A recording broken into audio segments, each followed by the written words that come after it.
Hello, everyone. I'm Captain Logan, and joining me tonight is Austin, the Day Ghost. Hello, Austin. How's it going? Thanks for joining me, buddy. Originally, I was going to do this one totally solo, and Austin had some free time and said he could make it for this one, so it'll be nice to have somebody to chat with while we're talking about this and just reflecting on and celebrating the life of Kevin Conroy. Friday, Austin, was a really weird day for me because, like so many other, Batman fans and people that grew up with Batman animated series, I don't want to act like I'm special or anything for having feelings about this, but I was real wrecked by it. And I don't have that with a lot of actors passing, and wouldn't have necessarily expected that I would, but it was so out of left field. Nobody saw this coming. This was another actor who chose not to let anybody know that he was sick. And by the way, let me make sure that people can hear you, Austin, because I don't know if I set my audio right from changing things from last show. But anyway, but long story short, that happens, and I was in kind of a funk for the whole afternoon, and I don't know, I feel weird when I feel weird about this, you know what I mean? It's like, I didn't know the man personally, you appreciate his work, but you don't necessarily know, who he is entirely as a person. I've gotten flack before for coming on camera when an actor that I really like or somebody famous that I like passes away, and like, well, it's weird that you have feelings about this. They're not your family. You don't know them. They're not, a personal friend or something. I do think it is valid to have feelings about this. And we'll talk about the ways in which Kevin Conroy specifically, and Batman, this show, and this movie in general, affected us, has influenced us, of course. But Austin, I wanted to do something that day or that weekend, and I just had way too much on my plate. So we're very late on this. Everybody and his dog has made a Kevin Conroy tribute video. At this point, it would have been really odd of me to ignore this one and not do that, and obviously I really wanted to somewhere. So tonight usually is Superhero Rewind Unscripted. I thought about trying to finagle together some kind of a rewind about Kevin Conroy or about animated Batman, and I didn't have the time to put anything together, and I also didn't want to set the precedent for making like history videos about actors and things on that show, because that's not what Rewind is, and I imagine other folks will down the road sadly, tragically pass, and folks will go, well, why didn't you give this person, the tribute that you gave Kevin Conroy? So I thought the most fitting possible thing we could do is another commentary on Mask of the Phantasm, and because that is, in my mind, up there with the greatest Kevin Conroy Batman performances.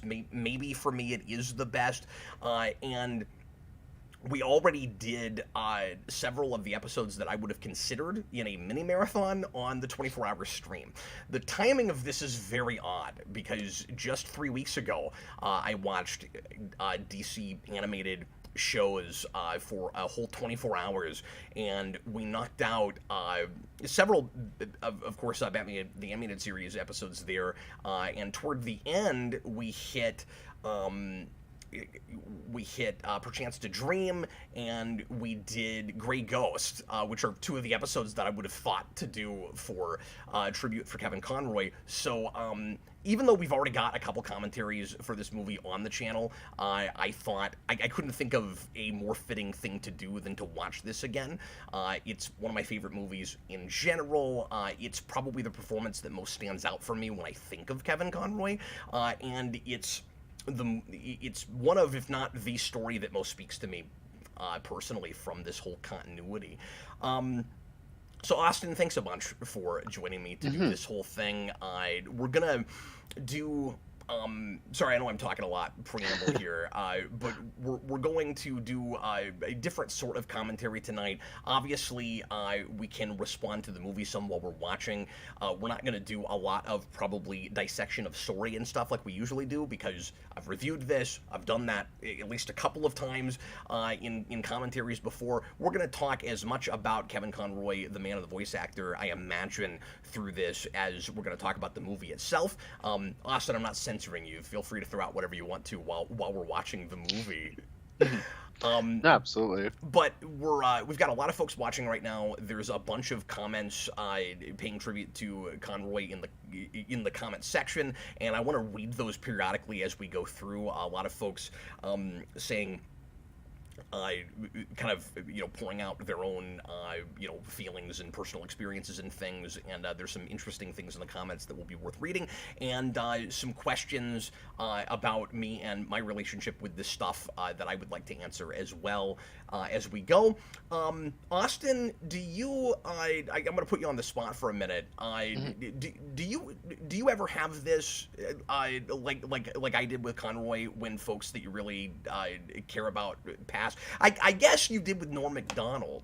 Well, so that's the big thing is I never have like a deep like emotional reaction. It's always like, oh, that's sad. Like it's we lost this person, but it never like is like a personal where like I'm in a funk about it.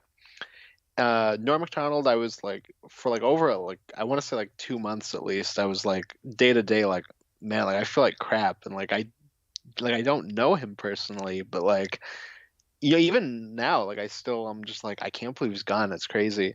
And like what you were saying with Conroy, where it was you were just kind of too busy to do anything. The news came out on Friday, and I was like, wow, I can't believe Kevin Conroy's gone. That's insane. But I was just really busy, and like I was doing stuff, and I was never really thinking about it.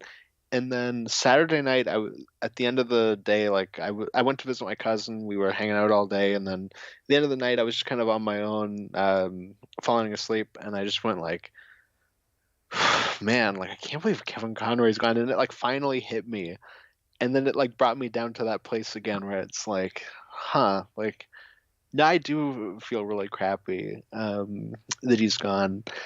And maybe not to the same extent because I've also been a lot busier and like constantly doing stuff, but just every now and then I'll have like just kind of moments alone where I just like kind of get solemn, and it's like, oh, yeah, that really sucks. Like I am pretty sad that he's gone. This one is different for me than somebody like Stan Lee or even Adam West, because again, it came out of nowhere. You weren't expecting it. I don't even think of Kevin Conroy as an older person. Like he was Well, 66, and I kind of forgot he was even that old, and there was never. And I don't mean to get morbid when I say this, but when famous people start to get up in years, you kind of start to anticipate it. You're like, at some point, we're going to lose this person, and I'm kind of gearing up for it because, again, whether you know them personally or not, it does feel like you lost something out of the world that you cared about. It does feel like the world has changed now, and but it's. I don't know. So somebody like Adam West, I'm like, yeah, he's in his 80s. He's not going to be around forever. It's going to be really sad when he dies, but he lived a full life. I'm glad that he made it as far as he did. It seems like he probably accomplished or at least a lot of what he wanted to ultimately. And so like that was a sad moment, of course, but it wasn't like this. It never occurred to me that, oh, we might have gotten the last vocal performance from Kevin Conroy as Batman. Like a lot of the folks that we've lost that I was sad about, everything I loved that they did was well in the past, and they weren't coming back to it.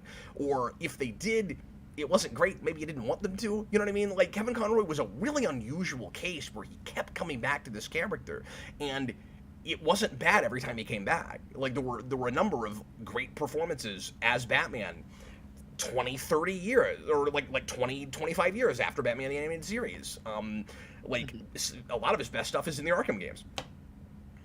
Yeah. So that made this one weirder. Well, for me, with someone like a Stan Lee or a Adam West, it's not so much being sad that somebody's gone. It's celebrating who they like, what they were. You know what I mean? Like it's with Stanley, for example, he had like a rough last couple years and like he lost his wife, I think like 4 years before he died. And it's like there's that part of you where it's like, okay, but like they're in the better place now. You know what I mean? Like even if you don't believe in that kind of stuff, because I don't, but it's like I still have that kind of mindset where it's like, oh, like it's you celebrate who they were as people, and it's not so much like I'm sad that they're gone. It's I'm happy for what they were. And with Kevin Conroy, it's not really that because we it was so sudden and like he was really young. Yeah, and I put celebration in the title because I want to do more of that than just the mourning, kind of funeral thing. Of course, like we should celebrate him in the same way that we did Adam West and Stan Lee, but at the same time, it was sudden and it didn't. I mean, again, I don't mean to be morbid about these other guys where like you hit a certain age and your life is over, but it didn't feel like he was done. There was still that chance for more great stuff for him. I know he wanted to do more on-screen acting because he hadn't had a chance to do that for 25 years. And yeah, the one thing he got was awful, but he had a lot of fun doing it because he didn't get to do that. His one thing in Crisis is amazing, and I will stand up for this because everybody goes, "I can't believe we wasted him in that." No, Kevin Conroy showed up and was like, wow, like these shows are trash. Like I know exactly what I'm in. They didn't give him the script until he was on the plane going there, so he had no idea what he was doing. He just signed on to do it because he wanted to do on-screen work. He never got to do that. Yeah, no, and he's clearly having so much fun. And like part of the joke for me with Batwoman is like, yeah, like this is what happened. Like it's just it fits that show. We're going to go ahead and start the movie, so make sure that you have your DVD, Blu-ray, or on-demand, however you want to watch it, to timestamp 0. Make sure that you're past all the menus. Austin and I are both watching the more recently released Blu-ray that gives you the two options of theatrical and television versions, and we're pretty sure that we checked it out. We're pretty sure the only difference is aspect ratio, and that it's the television version is not a different cut or anything. But unless for some reason you want to watch it in 4:3, the correct way to watch this is the theatrical version. In case you pull that up on your Blu-ray and you're surprised by it, because we were. Austin, I haven't had a chance to see this transfer yet. And I've heard it is really cleared up and really pretty. It is really nice. I showed my youngest brother this movie during the summer. I think I had to babysit, and I was like, "Hey, I'm gonna show you this movie. Like, come hang out. We're gonna watch this." Oh, cool. Well, I should say I haven't had a chance to watch it at home because I imagine that it's actually probably, now that I'm thinking about it, the same print that they used when they put it back out in the theater a few years ago, and I did go see it when it came out. So I've seen this theatrically now. I didn't get to do that back in the day when it came out, when Warner's didn't advertise for it and nobody knew it was out, so it bombed. But now I've seen it in a movie theater, which is great, and I'll talk about that experience a little bit while we watch it. Yeah, I hope that happens again. I'd love to see this on the big screen. We'll talk about that because I would suggest if anybody gets a chance to do that, you absolutely should. Okay, so we're gonna go ahead and get started. Like I said, timestamp 0, and you'll have the timer there on the screen in case you need to sync back up with us or somebody comes in late. Here we go. Everybody, please press play right now.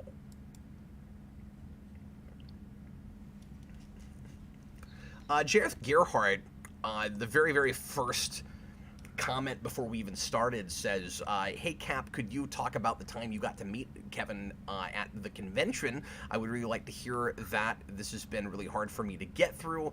Thank you for the stream. I was going to say earlier, one of the things that I think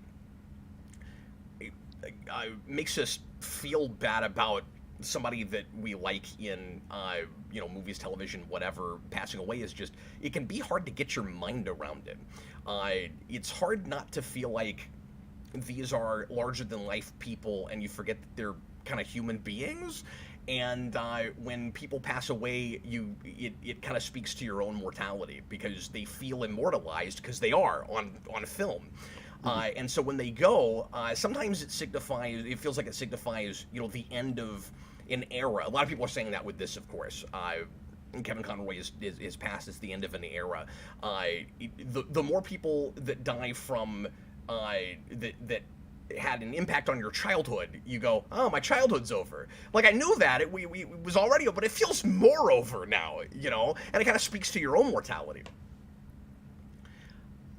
So that was a point I wanted to get out real quick. But yeah, I did get to meet Kevin Conroy a few years ago. I think it was maybe 2018. And here is the picture that I took with Kevin Conroy.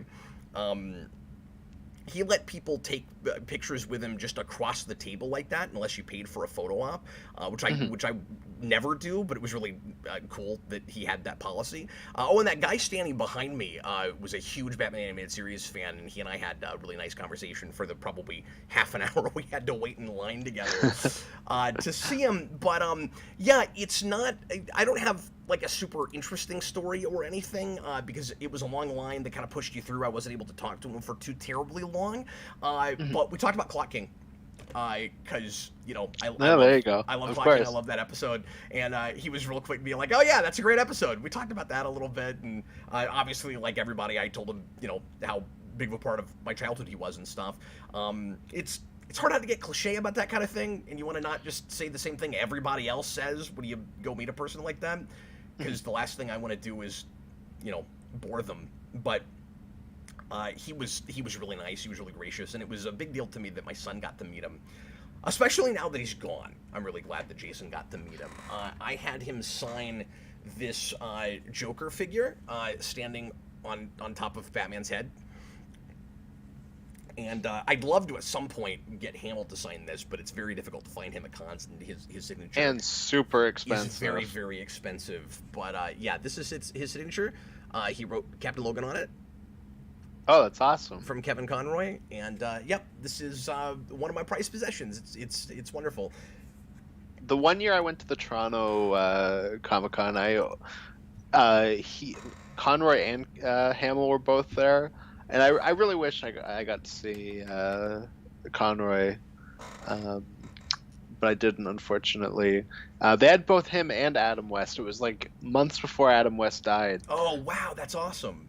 Yeah, and unfortunately I didn't see either of them. Well, and the two Batman actors I have met and gotten signatures from have passed now.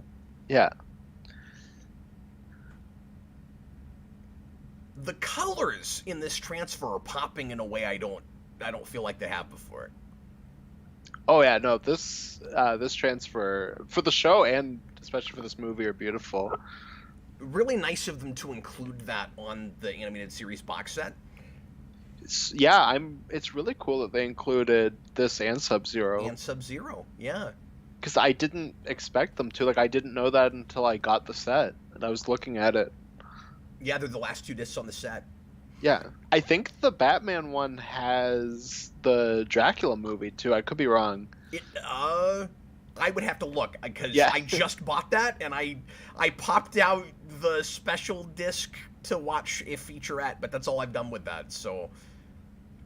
By the way, the new feature that they did for animated series is wonderful, and everybody should see it. And I think it's still available on YouTube if you don't have the set, so you can watch that documentary. But it's a really good one, and there's some information in it that we hadn't had before, so it's definitely worth checking out at your leisure. Yeah, no, that's awesome.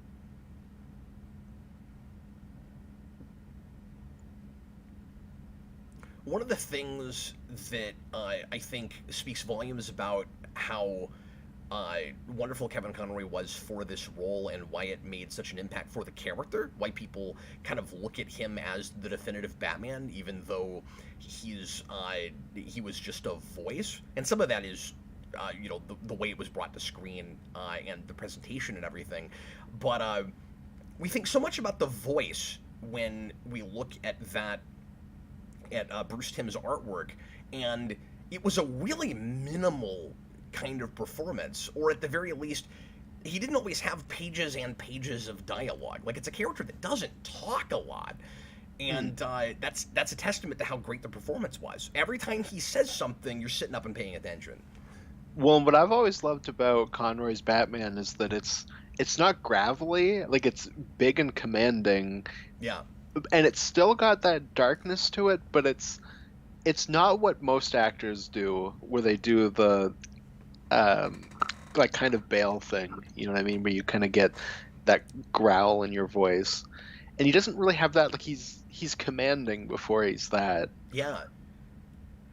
Well, it's interesting because Conway is putting on a voice when he does his Batman. His Bruce Wayne is more or less his own voice pitched up a little bit. And his Batman is this like darker timbre, but you're right. There's not a growl to it, and like it's intimidating without screaming at you. Yeah, no, it's not like cartoony like I think Bale's voice gets. Like it's just like you know that he's intimidating just from that voice, but it's not like trying to be Rorschach. I always thought a lot of that is actually because he was a stage actor first, and that you'd never get exactly that performance or that choice from somebody that had voice acted before, because. And we won't spend the whole time just like going through, you know, our knowledge of the history of Kevin Conroy and going, look at all the things we know.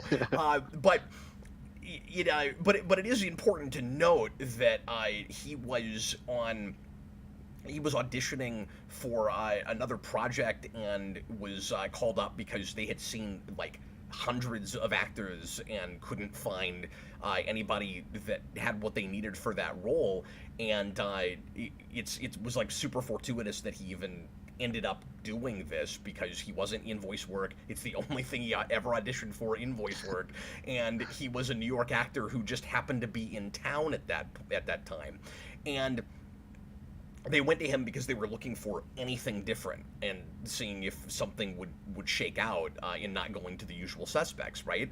And I think a lot of his performance is about using a different part of his voice, his body to give that. It isn't, you know, be more guttural. It's speak more. He speaks from the diaphragm. Yeah, exactly. No, that's the big thing. Like even you know, with Pattinson, who we both praised a lot in the role, like his is, and it fits the take. Obviously, that's the most important thing, is you go with what your take is. But like his version is that more like soft spoken, like noir detective type thing. While Conroy is obviously very booming, and he is like the type of character that you can see, you know, in the Justice League, right? Like, because he has such a commanding presence. Yeah. But no, you're absolutely right that that's the right word. Like, it becomes intimidating because of the look as much as anything.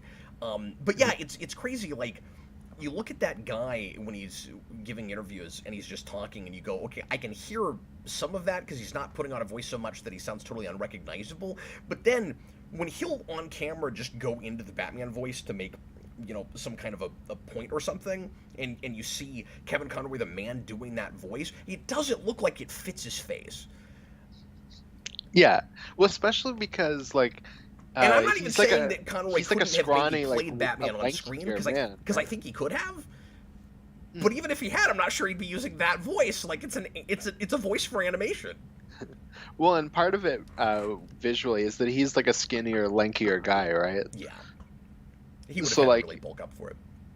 Well, no, but what I mean is like the kind of not matching the voice thing. Like his voice makes him seem so much bigger. Yeah.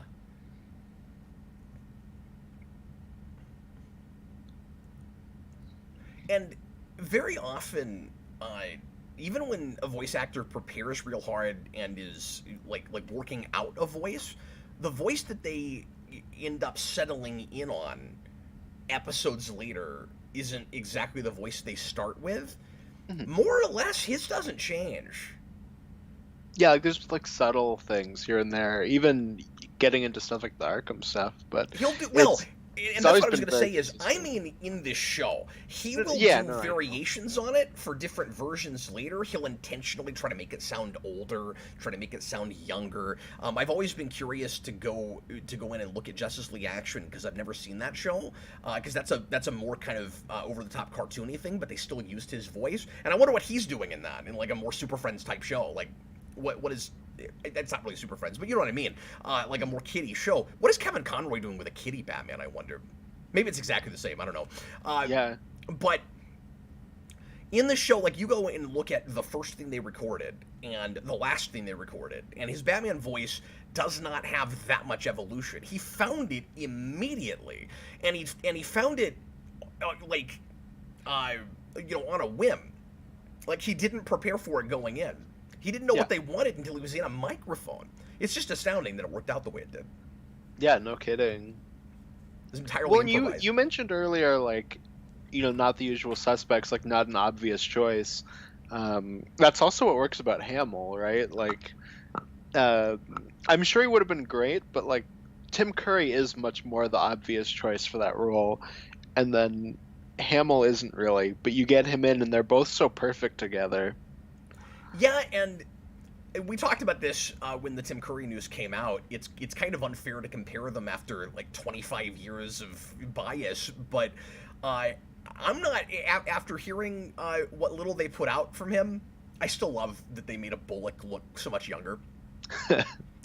I love that he has like a prepubescent Bullock voice. That's my favorite part about it. Like, he's still a big guy, but he hasn't totally let himself go yet. Yeah. Oh, and the other cop with him, I never really thought about this, has his eyes squinted like he's in a Fleischer cartoon. Oh, yeah. No, this Bullock clearly hasn't become incredibly jaded yet.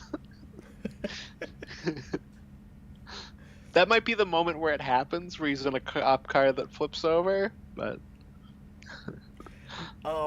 Oh man, a million different things I want to talk about right now, Austin. Oh yeah. You were saying something about the Tim Curry Joker. Oh too. Yeah, sorry. I just wanted to say this is maybe unfair, given that we've only heard a few lines of dialogue, and maybe if we lived in a different universe where he had been there forever, that would have become the definitive Joker voice. But I imagine he might have his might have evolved. Well, in a way that Hamill and Conroy's didn't. Yeah. Well, my big takeaway from his Joker was it's very DiMaggio. Like, it's got that gruffer feel, which was really interesting to me because DiMaggio's Joker is very different from what most people go to. Let me read the super chat real quick. Yeah. And I totally agreed with you when you said that a couple weeks ago to me. Cavill Ask, $5 super chat, which is a name I don't recognize, so welcome. Just tuned in. Sorry if duplicate question, but what was your initial reaction to the news? I yelled WTF so loud my boss came out to see if I was okay. Oh, wow. I totally understand that reaction. Yeah. I mean, I don't want to get, like, overly dramatic. I almost dropped my phone. I mean, I was definitely surprised by it. I got the message from Kareem before anybody else mentioned it to me, so thanks a bunch to Kareem because I found out about it very, very shortly after it happened. Yeah, because I think you were the one who told me. I told... Not that I'm bragging or anything, I just happened to find out pretty early. I told a number of people that hadn't heard about it yet, and was able to get a post out for the community tab on YouTube pretty early and inform people about it. But yeah, it was, of course, really shocking. And my immediate reaction was, wow, that's crazy. That's really sad. I don't typically respond too hard to this kind of thing. I'm going to go about my day. And 5 minutes later, I was just a wreck. Like, I didn't expect to have that kind of reaction to it. Yeah, no, my immediate reaction was like disbelief. Like, it was like, yeah, like what? Well, a lot of people didn't believe it right away. People started looking all over the internet, trying to corroborate the news, which, frankly, we should do more often anyway. Yeah.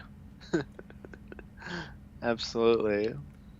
So remember that happened a couple of weeks ago where I can't remember who it was. Somebody died. I think it was like a major rock singer or pop singer or somebody. I can't remember who it was.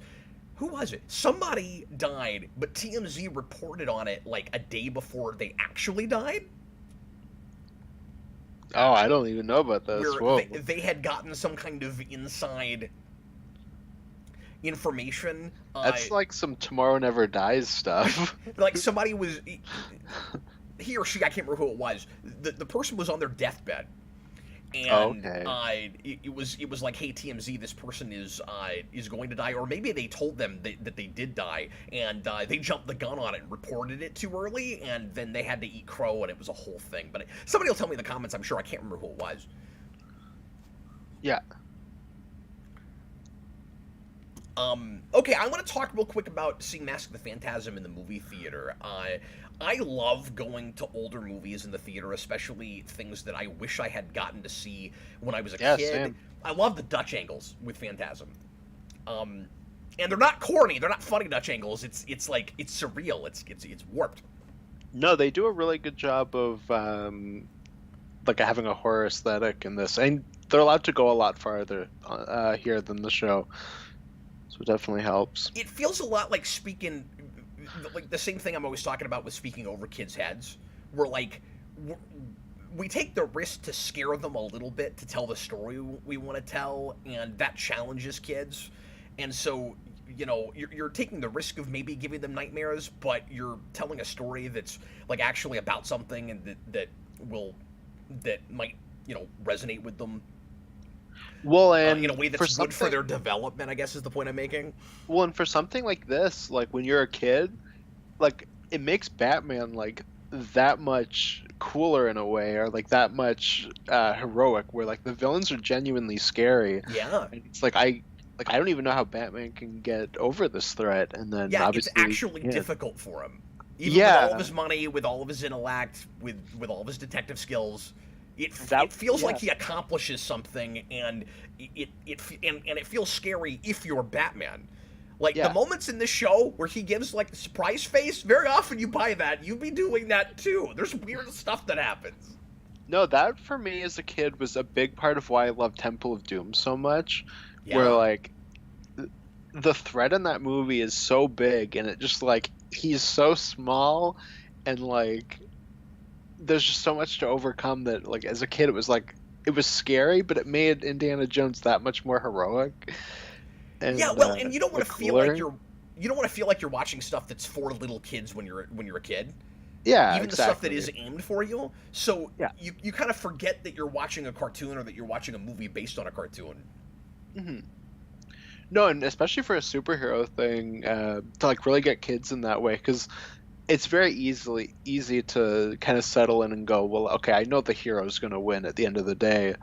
Um, You know what? I've never articulated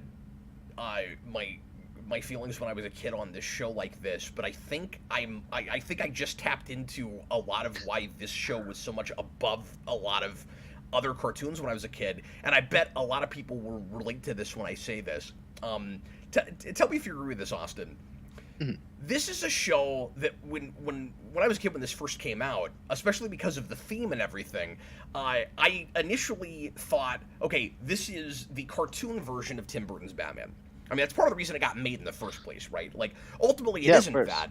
It's different than that. It gets elevated above that for a lot of us. But there were a lot of cartoon shows based on movies when I was a kid. You had Beetlejuice. You had later on The Mask. Like RoboCop, over and over again. There's tons of them, right? This is the only one I saw that didn't make me wish I was watching the movie instead. You know what I Oh, mean? yeah, no, very, very true. Or that, or I wasn't going like, okay, this is like, you might watch Beetlejuice and not wish you were watching the movie, but like you're thinking, this is the cartoon like watered down kid version of it. This is the more sophisticated version of Batman, and 89 is the more watered down one. As much as I like 89, you feel like you're watching the real thing when you're watching Batman. Hmm. Well, in a lot of ways, it almost feels like you have like the first two movies, and then this is a continuation, and then it just feels like okay, you're just getting more too when you're a kid. Like even Yeah. if you don't understand that, it's also got better writing. Like it's like yeah, it's more Batman. Yeah, it feels like more of it, not a lesser version of it. Even it's like 7 or 8 years old, I recognized that the Back to the Future cartoon was not those movies. Yeah, no, absolutely. And when that first came out, I remembered numbering them, where I was like, oh, this first like I was so excited about that show. This first episode is Back to the Future 4, and the next episode is Back to the Future 5. And by 6 or 7, I quit doing that. I was like, nah, this is just this goofy TV version of that. Well, and I mean, I still think this is genuinely the best Batman movie. Like, there's obviously stuff you can look at and say, like, oh, like maybe it could be a bit tighter here, but like, nothing gets Batman like Mask of the Phantasm. Like, you can Yeah, watch, like, I love the or the first two Nolan movies, but there's always going to be that disconnect with me where it's like it doesn't really get Batman, yeah. and And the Batman does, but it's still an interpretation.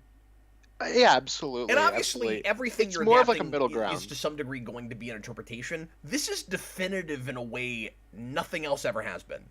Well, and I'm specifically talking to about like this understands like the kind of gothic atmosphere of Batman and why that stuff works. Like you can have a scene where Bruce Wayne is just talking to the tombstone of his parents and losing an argument with the tombstone about how he wants to have like a happy life. Yeah, And, like you're not going to get that from Nolan. Like yeah, you're just not. Like but that's an inherent thing to this kind of comic booky thing. You know what I mean? Like the Nolan movies couldn't even give us like like Bane. Like Bane had to be like, oh, he takes painkillers and it makes him strong. Like yeah. You're saying it's not unabashed about the comic book stuff. It's got almost yeah, no, exactly. not apologize for that. But I mean, I think those movies are more heightened, at least the especially Begins, than some people want to give it credit for. And I feel like if they'd kept going in the direction that Begins was going, you could have gotten us to something closer to this, maybe, but maybe not under Nolan's direction. I don't know, and I don't want to use this as an excuse to like lambast other versions No, and that's of not what I'm Batman, trying to or to do. fall But into the fallacy of because we're watching the thing we're watching right now, it's the be all end all of everything.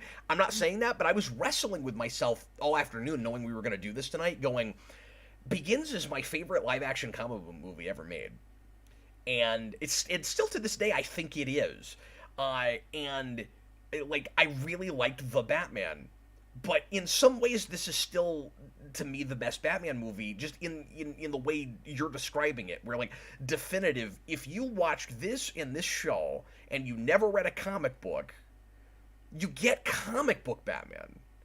yeah, no, absolutely. Burston It's has a visual interpretation, but his characterization of this character, it's Englehart. It's mid '80s, early. It's Grant, right? Like it's those guys. well, and yeah, that's like another Nolan thing is that Nolan and I see the character very different. Right. Of course, like it's is what it is, and there's a million versions of Batman. And I like that interpretation, and it works, but I don't think it's definitive, Yeah, absolutely. especially because it doesn't go to the detective place. Well, I think besides the detective thing, like that's probably why the Batman's my favorite live action one is that it finds that balance between being um, more stylized and also having good writing. Um, can you guys hear? Can you hear me? Yep. We've got a couple super chats I need to get to. Let me real Yeah, quick let's go. mention what I was going to about the theatrical experience for this. So, like I started to say earlier, I like going to the theater for old movies, particularly stuff that I didn't get to see as a kid and wanted to, or things that I loved but were before my time. So, going to Star Wars in the theater is a big deal. Going to Jurassic Park in the theater, I've probably done that 2 or 3 times now, just because my mom thought it was too scary and wouldn't let me go when I was a kid. It's one of my favorite movies now. And that's those are exciting movies in the theater. Wrath of Khan I go to every time it's in the theater. It's a ritual that I have with my friend Adam. Uh, it's a somewhat different experience, of course, than watching it at home. There are very few movies that I've seen in the theater, and this might be the only one where I actually kind of felt like I was watching a different movie to some degree, seeing it as originally intended. And I can't entirely explain that or put my finger on it, but like I had a different experience with it that I had before, where like I felt like as much as is possible for a movie that you know well, I felt like I saw it for the first time finally. That's what I had when I saw Halloween on the big Oh, screen. Like really? it was like black screen, like you get like orange credits come on, movie's deleted in my brain. And it's That's like, here we that's go. that's what I had with this. Yeah. Yeah. I think part of what helped with it, to be fair, was that I took Brandon with me, and Brandon had never seen this movie, and Okay, yeah. I kept looking over to him, and I could tell that he was kind of having an experience with it. Like he doesn't know the show all that well either, and Which that's a good thing about this movie is you don't need to have seen the show. Like it I think works. it's a I think it's the best introduction to the show. I think if you watch Absolutely. Phantasm and then you go back to whatever order you want to watch it in, you start with On Leather Wings or whatever you want, or Cat in the Claw Part 1 because that's what aired first. I don't know why you do that. But whatever you want to start with, I think it's kind of nice getting this character kind of vulnerable and then looking at the rest of the show. That's not to say that that's the only way to look at it, and I can see the argument for, yeah, but it's better if you live with him for a while and then see him opened up like this. But I You think, can see it especially from somebody both that doesn't sides. already love Batman, this makes him really sympathetic before you go and watch him a little bit more closed off in some episodes. Well, I think it works either way. Like you either start with getting to see more of this man become Batman, or you can start as like you get to see Batman, and okay, now you're getting to see like a little bit more, like you're getting a peek behind the curtain. Yeah, it's like if Batman Begins had come second or something. Hmm. You know what I mean? Where like you live with the character in the present day for a while and then you go backwards. Or like if Begins was a prequel to '89. Sure.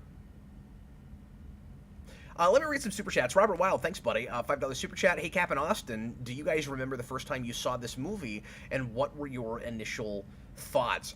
I gotta be honest with you. I have flashes of seeing this when I lived with my dad in Arkansas, or it must have been going to see him in summers before I lived there, actually. So I would have been, 7 or 8, 8 or 9. But I don't remember the very first time I saw it. I remember kind of wearing out a VHS tape and watching it over and over again. Yeah, and I was saying this to Cap before we started. Like I didn't like Batman as a kid, but I really liked '89, Returns, and this movie. Until I was about like 9 or 10, and then I started to get into Batman. But I don't remember seeing it for the first time, but I always really liked it. Like it was always really cool. The Phantasm stuff was really scary. Like I was always with Batman during that police scene. Um, I remember in middle school, uh, doing like an issue 1 of a comic I was doing, and doing that specific shot where like the cops are chasing the hero, and then he like throws the cape out and they shoot it, and it's on like the wood. Like Yeah, so much of this movie is like burned into my brain, and just like that's a big it's surprise the first time you see it. yeah. That's cool. So real quick, we don't want to get too far away from the scene because obviously it's super important and it's some of Conroy's best voice acting as Batman at all. And it's not afraid of being silly, that it's him like begging a tombstone to let him live his life. Like it understands how operatic this is. Yeah, and also it takes the risk of humanizing Bruce Wayne in a way that, if you're not careful, could wreck the concept. Absolutely. Because he comes out and says it doesn't hurt as much anymore. Like that's that That's a rings so bold true. choice. It, the how much more sympathetic and believable is Batman if he has to keep forcing himself to be as passionate and angry about the death of his parents, where it becomes more about or becomes less about rage and vengeance, that's still there, but more about I felt a certain way about this. It pushed me to be more than I am, to try to go, push the limits of what a human being is capable of, become this larger than life entity to try to make sure that what happened to me doesn't happen to other kids. And I'm not already supernatural, where like I'm fueled by that like every moment of every day. Like a real human being would have moments like that where when things start to work out for them, they adapt, because human beings adapt to stuff. Like that's one of the most important lines in the whole series. I think it doesn't hurt as much anymore, and I need it to be different now. Yeah, that's such a good line. And of course, No, I I didn't feel count like on being happy. And apparently, Kevin Conroy had a like breakdown in the booth when he read that line. I don't know if you've heard that story. I didn't know that. No. He says in a couple of interviews that Andrea Romano stopped the taping and went into the booth, which she like never ever does, and like held him in her arms and asked him if he was okay, and he said he was, but she didn't believe him and like broke for lunch or something. And apparently he was transported back to his relationship with his father, which was super volatile. He had a really really rough, terrible upbringing, and it's fascinating the way that his history both parallels and like contradicts Batman's history, like what he's able to take from his childhood, because he did not have a good relationship with his father, and so the way Batman loses his parents, Kevin Conroy's tragic backstory, as it were, is different from Bruce Wayne's, but then eventually they don't like completely make up or anything, because his father is in bad shape and lets alcohol drive him like his whole life. But toward the end of his life, and by the way, this is he chronicles all this in his podcast with Michael Rosenbaum from just a couple of years ago, the Inside of You podcast, and I implore everybody to go listen to that, because it's fascinating and it's enlightening about the man, and it's very, very moving. But anyway, and very inspiring. But he took care of his father at the end of his life, despite the fact that his father didn't take care of him, and never showed affection for him, apparently hardly at all in his whole life. And it was because he didn't want to go and this all happened before he played Batman, and Yeah. he didn't want to go through life regretting never mending his relationship with his father as much as was humanly possible. And he said he had no ghosts at all because he gave it 100% and did his best. And that guy playing Batman, who does have those ghosts, it kind of tells you everything about why he got the role. No, absolutely. Um, well, I was gonna say too, with that specific scene. My apologies for the soliloquy, by the way. No, it's okay. It was a very nicely said soliloquy. Uh, what I was gonna say While with bats that. are doing this, that scene is very contrived. Like, there's a part of me that doesn't care, but like, anyway. Whatever. And then bats. With that grave scene though, I feel like it really gets like how I also see Batman, where like Batman's a man who will like forever die alone because he's so locked into this one thing.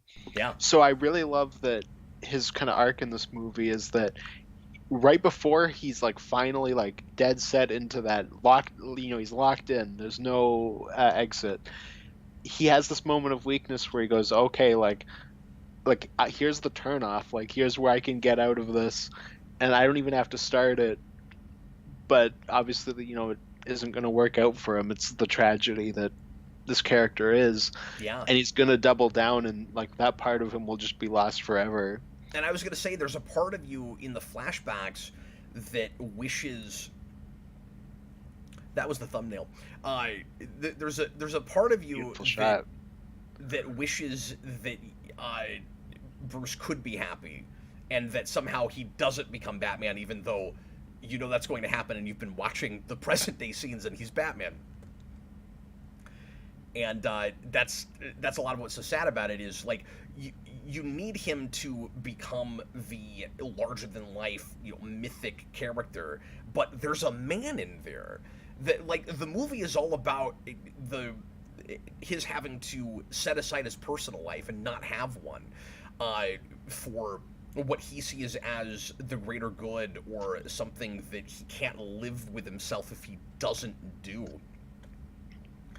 And as like a real driven creative person, that has always really resonated with me.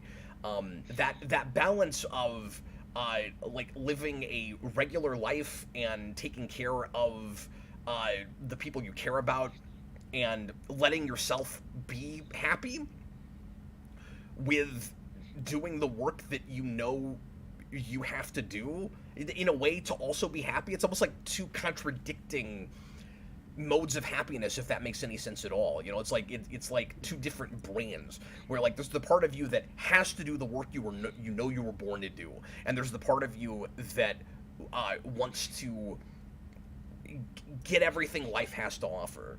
And it's not always possible to reconcile those two things. And Batman's the ultimate extreme of that, where he has to put his personal life completely away.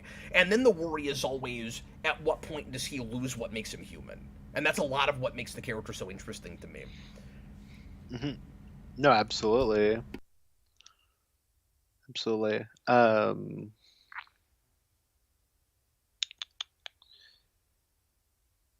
love all of this retro futuristic stuff. That's Yeah.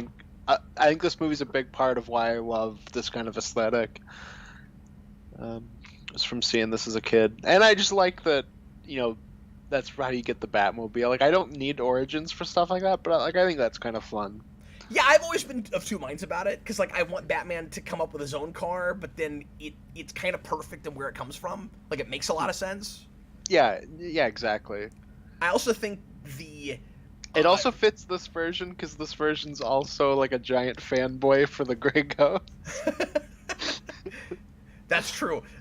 That's a really good point. The whole City of the Future thing is also even more interesting and has more layers once you add Batman Beyond into the mix. Yeah.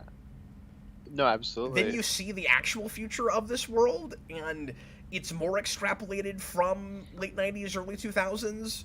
And so comparing, but like has some of the sensibilities too, so you compare it to the retrofuturism of like where they thought things would go versus where they do go. And it's, with a lot of the social commentary that we're doing in Batman Beyond about like apathy and complacency and stuff.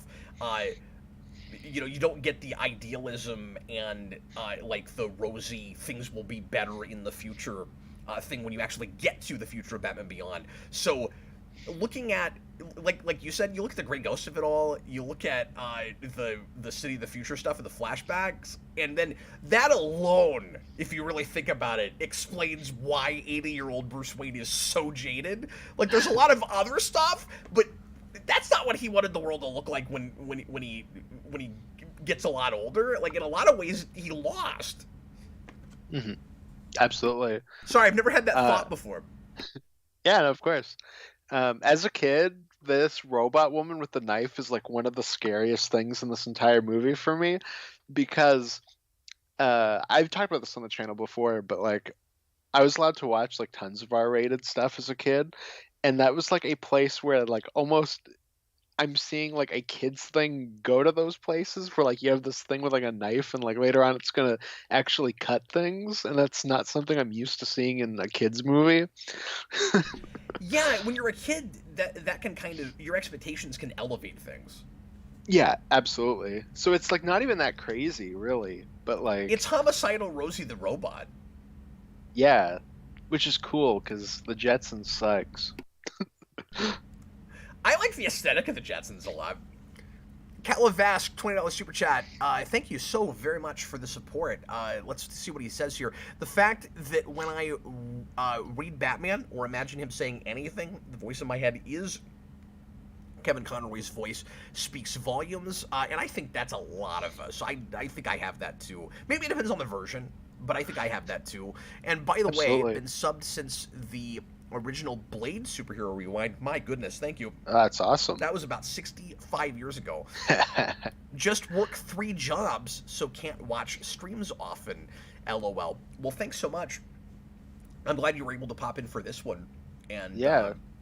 I never know what to say when people bring up that they've been around this long. There's not one YouTube channel I've stuck around myself for that long, at least without like dropping out for long stretches and popping back in. So whenever anybody's like, hey, I've been watching you for 10 or 11 years, I'm like, that's crazy. I appreciate you.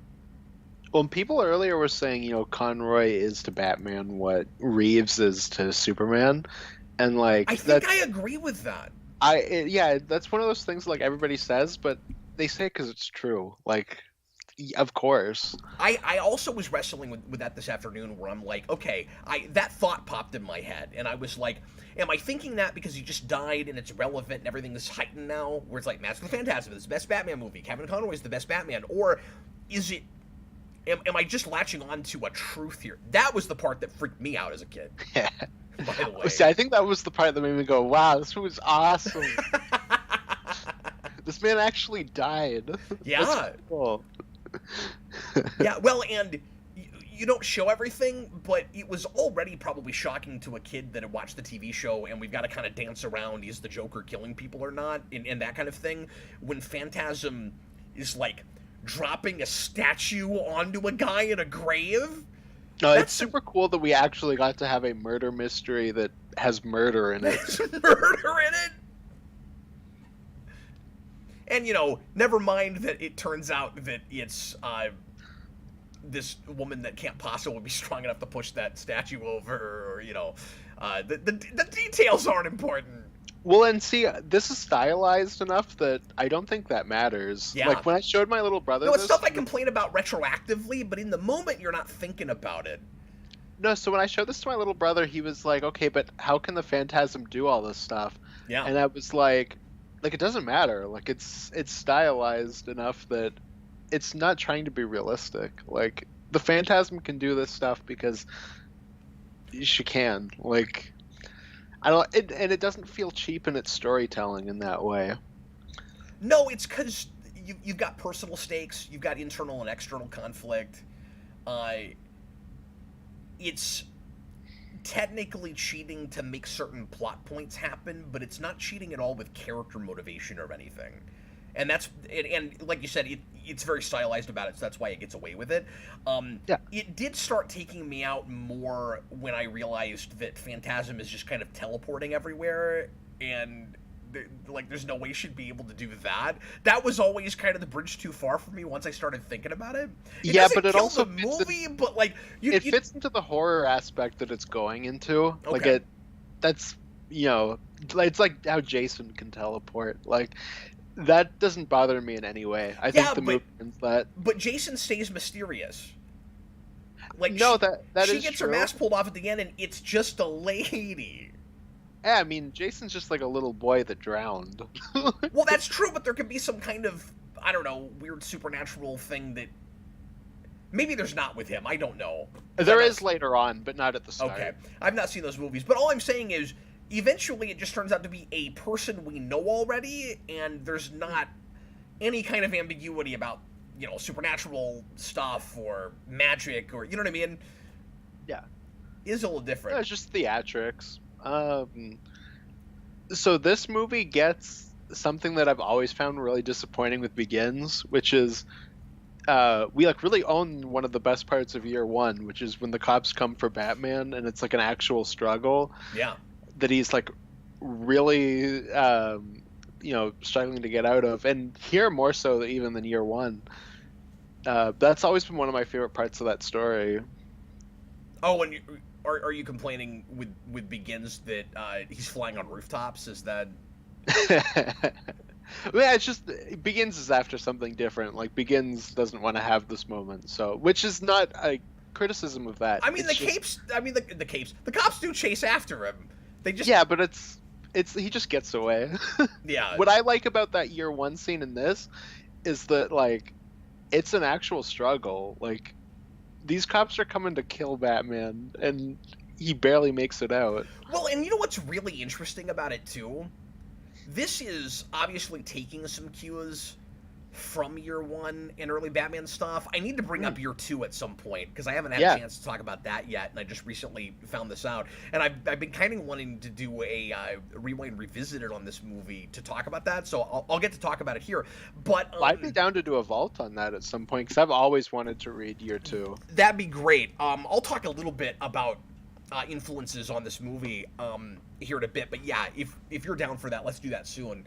Cause I've read it twice now, and the second time was in preparation for a vault that I got too busy to do that week, and I'm gonna need to read it now a third time. But anyway, here's what's really interesting now that you say that about the kind of like year one cops are chasing after Batman. This movie is taking some of its cues from that in the flashback stuff when he's not Batman yet and he's putting on his proto costume and everything. But that scene is in the present day. Yeah, so it's not even the year one that thing. Stuff's not even part of all of that. It's because he's being framed. Yeah. Inadvertently. Well, yeah, and it's not the exact scene. Like, the Begins one is technically closer because that's the big bat thing. Well, and because it's early Batman, they don't know who he is yet. Yeah. Yeah, exactly. Like, the stakes almost feel higher in a way here because it's like Gordon and the cops think they know this guy.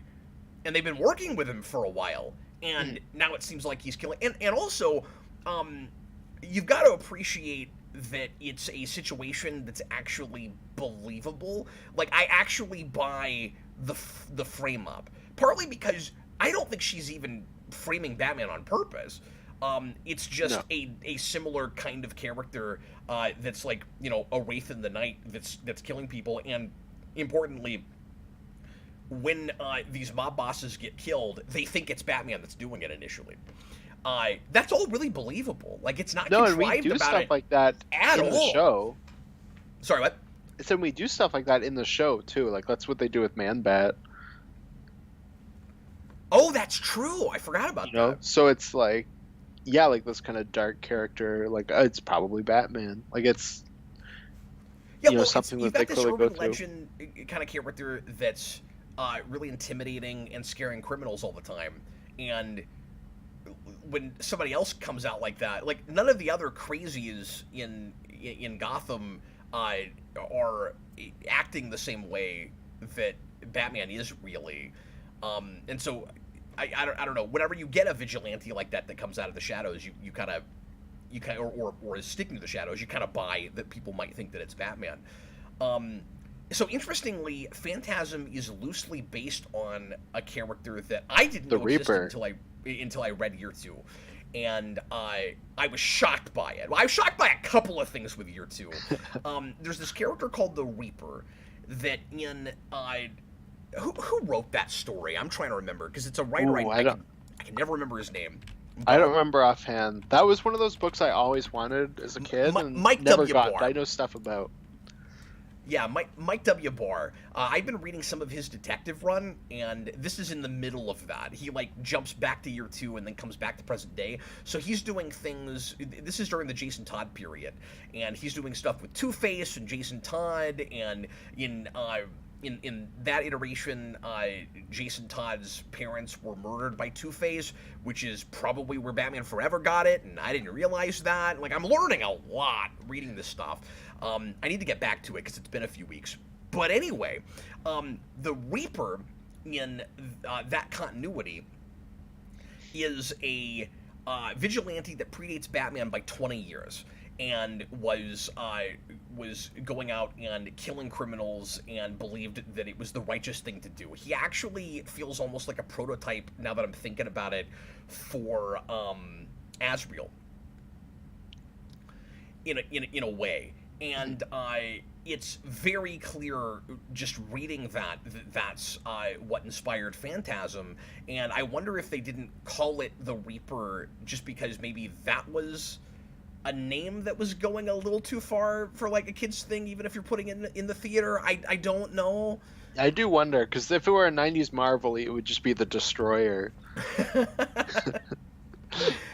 Yeah, exactly. And Because we're weird about stuff like that. And Phantasm is one of the coolest names for a villain anybody has ever thrown in a thing, and so I'm really glad that they would. Like, I don't know if I've ever told you this, and it's partly because of this movie, but when I was in high school, I was in a writing class, and we had to, for some exercise, we all had to write down our favorite word, just whatever that word was, and mine was Phantasm, because how cool is the word Phantasm? Like, just saying it, like, it sounds so cool. And all the mysterious implications that evokes. So I'm reading this, and then I went and looked up the wiki later, and sure enough, the opening paragraphs of Phantasm on Wiki are and it was loosely inspired by the Reaper in Mike W. Barr's Year 2, and I'm like, how did I never hear about this? And so the Reaper, so it gets even more interesting because is even closer to the story, because the idea is the Reaper in that story comes out of retirement and has a showdown with Batman, who he doesn't think is going far enough in punishing criminals, and Batman starts thinking that maybe the Reaper's methodology is necessary in order to do the job, and he, I won't give away too much about what happens in the story, but basically one thing leads to another, and he gets desperate, and he starts making really compromised decisions for Batman. And he picks up the gun that killed his parents and starts going around with it and almost starts using it. And he also has to team up in that story with Joe Chill while he has Joe Chill's gun. It's fabulous. Like, it's a really interesting and provocative story. But the Reaper has a daughter who Bruce Wayne is dating. Wants to date. And clearly she is the prototype for Andrea with this. And they went, what if the big revelation was they're the same character? Well, because you think it's her dad at first. Like, that's what in the comics it is her dad. Yeah. That's really interesting. And what happens, but it's also this tragedy where she and Bruce Wayne want to get together. And she is, at the beginning of the story, she's going to go into the nunnery. She's going to become a nun. And then she starts hanging out with Bruce Wayne and decides, maybe I don't want to be a nun.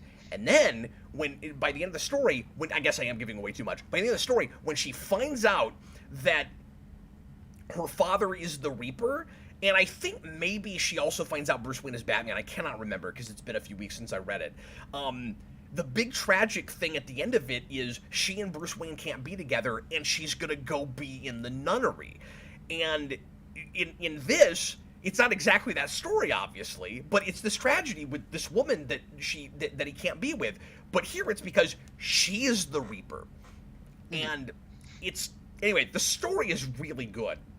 And then Phantasm tells a different story that is just as good or better. Probably better. And unlike Year 1, it's about Batman. And also, let me also tack on real quick, because this is also interesting. The woman's name that he almost dates in that is Rachel. Oh, actually, you know what? You did tell me that. Because you were like, do you think no one saw this? And I was like, no. No, I don't think you did either, but that adds a whole other layer to it. Like, isn't all of that really interesting? Comic.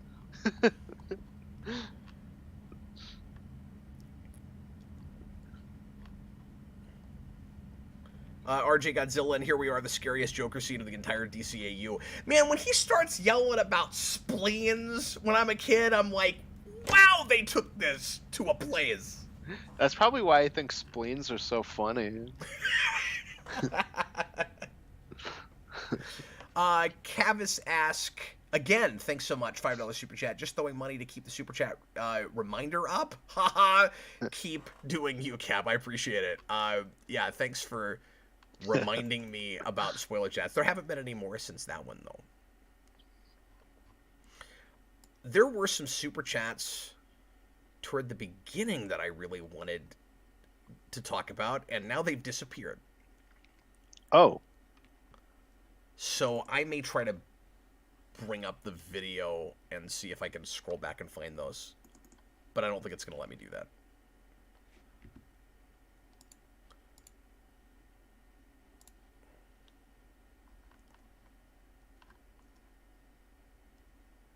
This is also a scene I remember finding really creepy as a kid.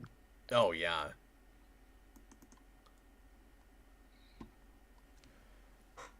Well, and it's interesting because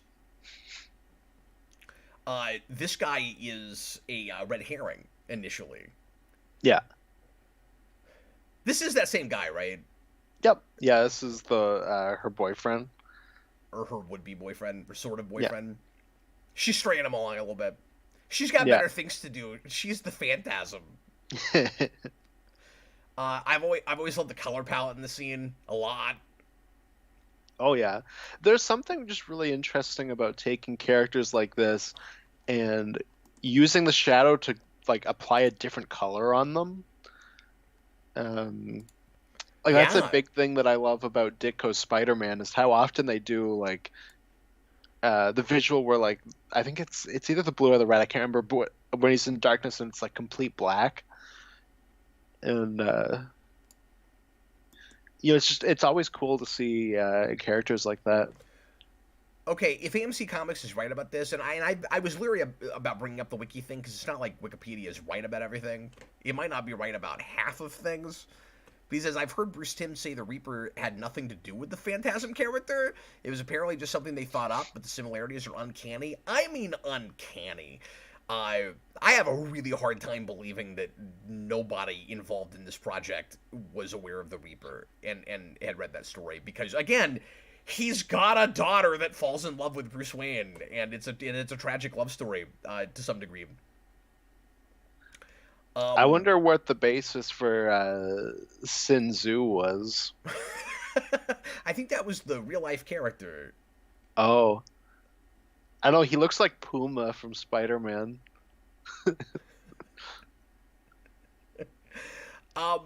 And that story also came out like 8 years before this. Mm-hmm. Yeah, because it's like mid-'80s, right? And during a period of stories they keep cribbing from. I guess it has to be like mid to late 80s, because I think year one's like 87, now that I say that. Yeah, but year two's only like a year after that. I think it is 87 or 88. Well, that's what I mean, like it's around that like late. Well, when did we 80s. kill Jason Todd? Because they weren't anywhere near killing him yet. He dies in 89. That's when Starlin takes over. Well, that tracks then, 87, 88. I mean, I can look that up too, I guess, but... Yep. Yeah, because I think Starlin's run goes through 89, maybe 88, 89. It is 87. The other thing to mention about the Reaper story, about year two, if you're at all curious to read it is McFarlane art. And it's great.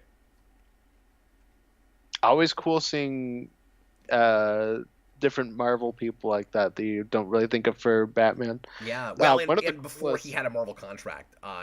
Yeah, no, of course. But I mean, because so many people think of him as the Spider-Man guy. Yeah, that's that brief period where he did some work for DC. Because he also did...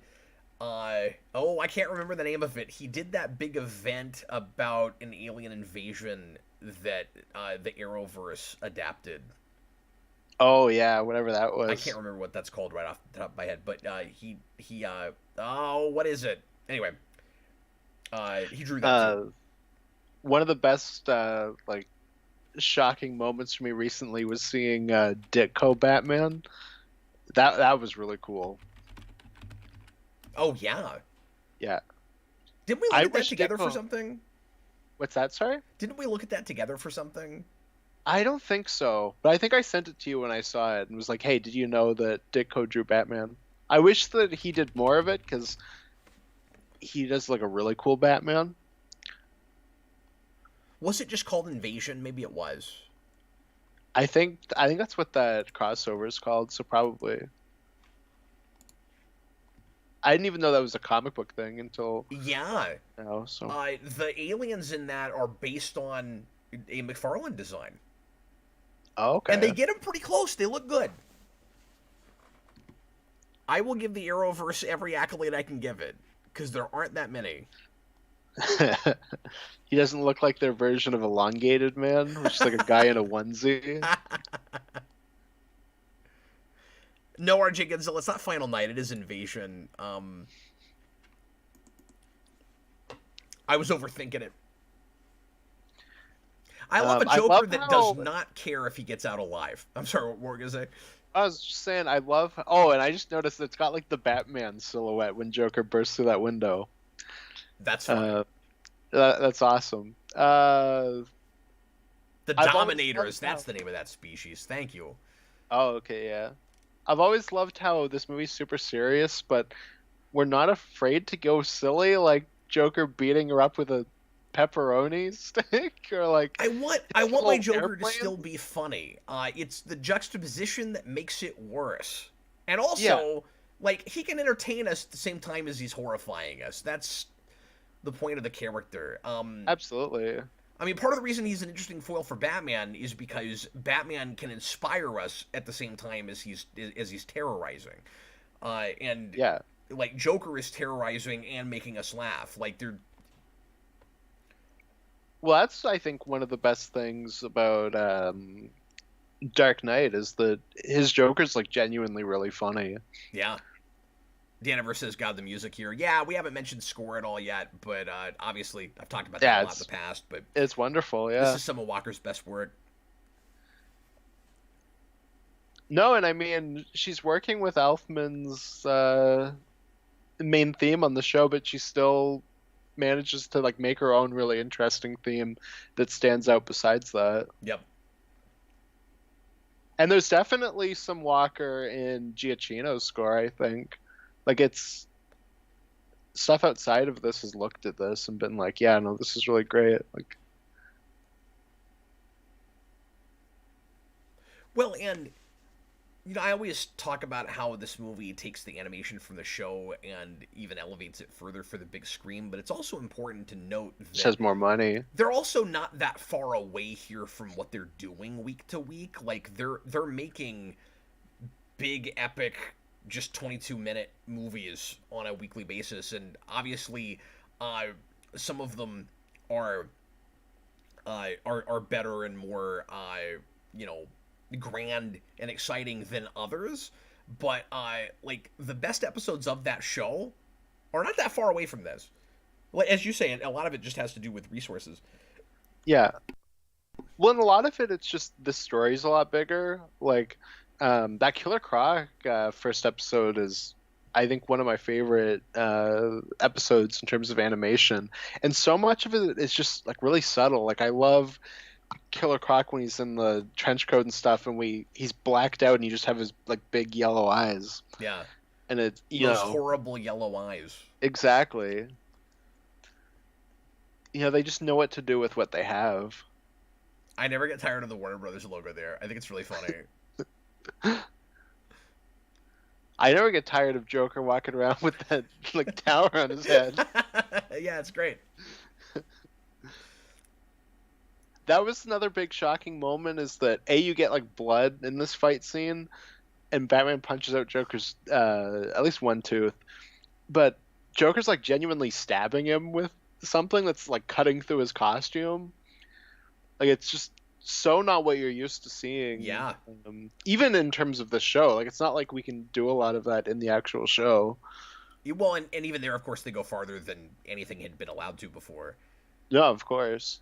There's occasional blood on the lips and stuff. We've pointed it out a lot when we've done commentaries, but When I'm trying to think, I don't think there's any in Batman, but we've noticed it in Beyond and Superman. I thought there were actually a couple places where they got away with it, but I could be wrong because it's been a while, but so there's a level in I want to say the Super Nintendo game that this scene always reminds me of because there's a roller coaster and Batman and Joker are fighting each other across cars on separate roller coasters, and like well, that's from the show. He's throwing bombs at you, and then you're jumping around. Oh yeah, I guess that's true. And then this just sort of goes there again for a second. Yeah. Yeah, that's the episode where he pretends to be the clown and he kidnaps the mayor's son. Now that you're saying that, yeah, I guess so. But I didn't remember them.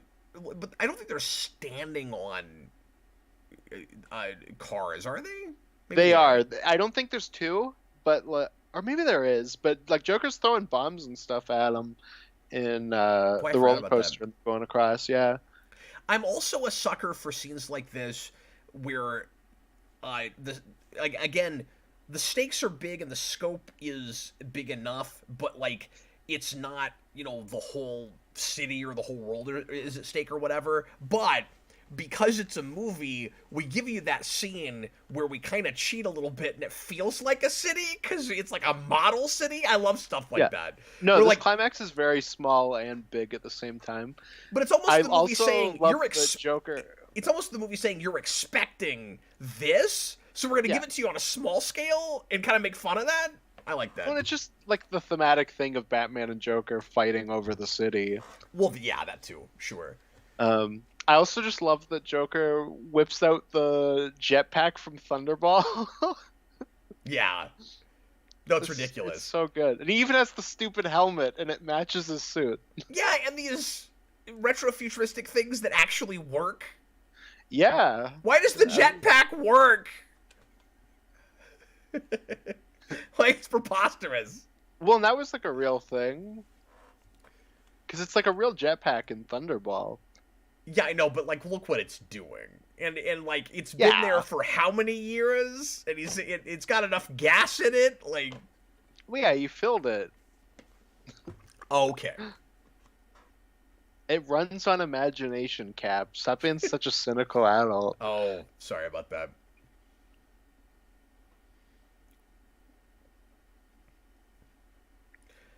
I meant to mention this earlier. Back to just the initial reaction we had when we found out about Conroy on Friday.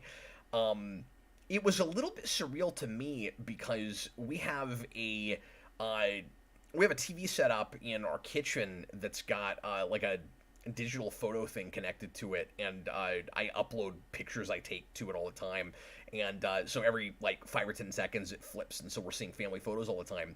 And the picture that I showed you guys earlier with Conroy comes up on like a daily basis, so I just seen that morning. Yeah.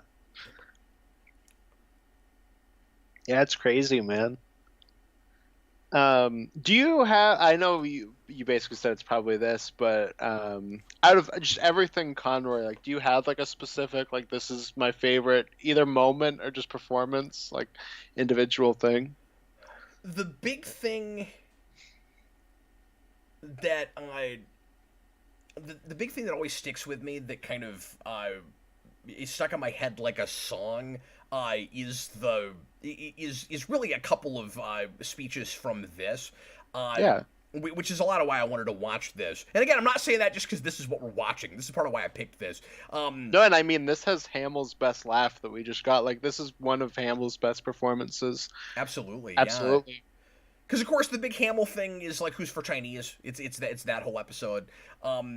With Conroy, it's more this movie, and it's what will vengeance solve. And then it's that whole speech we talked about earlier to his parents, where you get and it's weird because it's not even Batman voice things. A lot of it, it's like when he gets really humanized. As far as the actual Batman voice stuff goes, the vengeance in the night thing, a lot of people go to. I have and this is gonna be really silly because this is not a profound line or anything. It's just the way Conroy overemphasizes the B in Batman. Yeah, I love it I am so much. Batman. Batman. Yeah.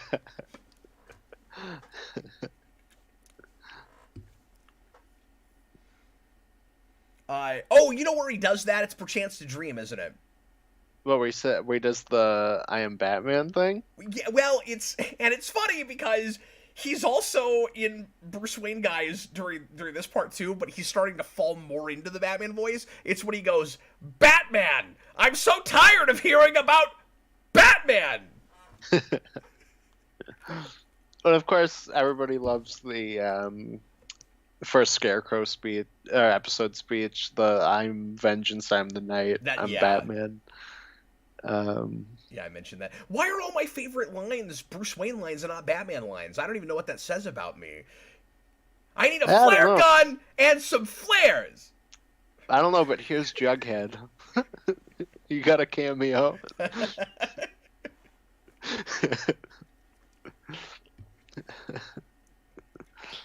I was always a little disappointed that we didn't bring her back in an episode. I realized the comics did a follow-up, and that was okay, and they did the thing with her in Epilogue, which I don't like. But really? Yeah, I've never liked that. I didn't know that they brought her back in any of the shows. Yeah, she gets a cameo in that Justice League episode where they reveal that... It seems like a very controversial episode. Yeah, do you know about that? Yeah, where they make Terry like a clone of Bruce Wayne. Bruce Wayne, yeah. And they do a flashback where she is hired as an assassin, and they have to like have a place where they show her face just so you know for sure it's her and not like somebody else wearing a Phantasm suit. Okay. I forget who she was even. It's like Waller hires her to kill someone, and then she doesn't go through with it. I can't remember now. Weird. We just watched it in the 24-hour stream, but I can't remember that scene now. It's not sticking with me. The only unfortunate thing about this movie is really the song, I think. Yeah, what is it with Batman movies and having just really bizarre song choices? Because you got this, and you got Kissed by a Rose, and... Yeah, and I mean, I love Kissed by a Rose. I don't know what it's doing in my Batman movie. Well, I'm not saying Kissed by a Rose whatever. is a bad song. I'm just saying, why is it a Batman Yeah, I know. movie? Well, especially with this show, because it just dates everything. Yeah. Like, the show is so timeless, and then you go, it feels like a mandate from on high, right? Where, like, Warner wants to sell this movie with this song, except... Well, this sounds like a rejected Bond theme. They're not even...